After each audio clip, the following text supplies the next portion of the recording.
पड़ोसी मुल्क पाक अपनी नापाक हरकतों से सुधरने का नाम नहीं ले रहा और आए दिन सीज फायर का उल्लंघन कर रहा है। ये मुद्दा सोमवार को जम्मू कश्मीर विधानसभा में भी गूंजा। पैंथर्स पार्टी के विधायक बलवंत सिंह मानकोटिया ने पाक सैनिकों द्वारा सीज फायर के उल्लंघन का मुद्दा उठाया और वो मामले पर चर्चा की मांग कर रहे थे। सदन में शोर शराबे के बाद स्पीकर ने मानकोटिया को शांत करने की कोशिश की।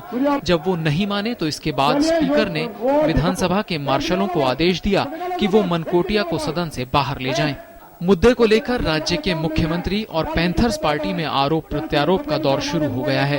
Hundreds and hundreds of people have been driven out of their homes, and most of them are lying just like cattle in the lawns of schools and other government building 10 kilometers, 15 kilometers away from border. There's a tragedy. Talks with the home. Government of India now should take a stern view on the situation. सही है कि shelling हमारे हाथ में नहीं है, ये पार से किया जा रहा है। इसका क्या जवाब मरकज के तरफ से तय होगा, वो मरकज को तय करना है।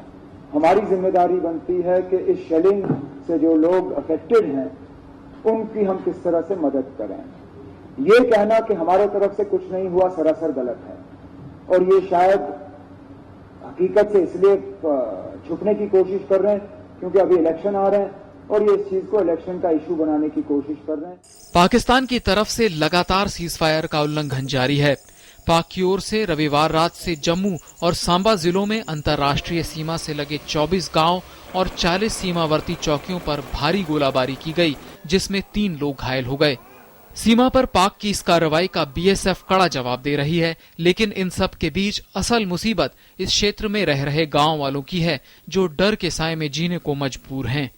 और रात को उस समय हम घर के आंगन में लेटे हुए थे कि 11:15 बजे के करीब उन्होंने फायर शुरू किया हमारे गांव की तरफ, जिसमें 2-4 बम जो बाहर गिरे थे घर के, एक घर के अंदर गिरा है। तो इसमें हमारे चाचा जी जो घायल हुए हैं। इस बीच सीज फायर उल्लंघन की घटनाओं पर सरकार और विपक्ष भी आमने सामने हैं। मुझको याद नहीं है कि यूपीए के शासनकाल में कभी इस तरह हुआ हो, और इतनी गंभीर बातों के बाद भी भारतीय जनता पार्टी की सरकार और नरेंद्र मोदी जी खामोश हैं। कहते हैं हमारी सेनाएं सक्षम हैं उनका जवाब देने के लिए। तो यह क्या यूपीए सरकार में सेनाएं सक्षम नहीं थी क्या? उसको ये मालूम होना चाहिए कि नरेंद्र मोदी अब देश के प्रधानमंत्री हैं हिंदुस्तान के, और वो पूरी तरह जवाब देने में सक्षम है। हमारी सेना सक्षम है, जैसे को तैसा जवाब देने में पूरी तरह हमारी सेना सक्षम है। पाकिस्तान की ओर से अगस्त महीने में संघर्ष विराम की 23 घटनाएं हो चुकी हैं, जबकि 16 जुलाई के बाद से 33 बार संघर्ष विराम का उल्लंघन हुआ है। भारत के विदेश सचिव स्तर की बातचीत रद्द करने के बावजूद पाकिस्तान अपनी हरकतों से बाज नहीं आ रहा। ऐसे में अब देखना यह है कि सरकार पाकिस्तान की नापाक हरकतों पर रोक लगाने के लिए क्या कदम उठाती है। News 9 desk, DD news.